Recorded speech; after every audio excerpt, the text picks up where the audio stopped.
Laura Ling spoke here at the Student Salon at Georgia State Student Center last week as part of the Distinguished Speakers Series. She spoke about her experiences being captive in North Korea.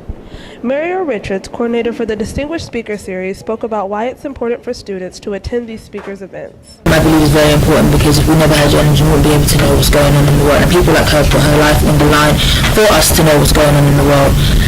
So it's very important.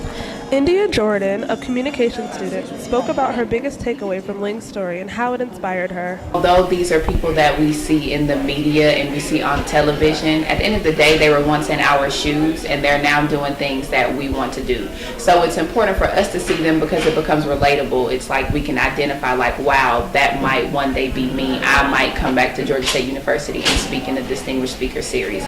Campus Events will be hosting more distinguished speakers throughout the semester. For more information, log on to studentevents.gsu.edu. I'm Asia Gallo with GSPB News.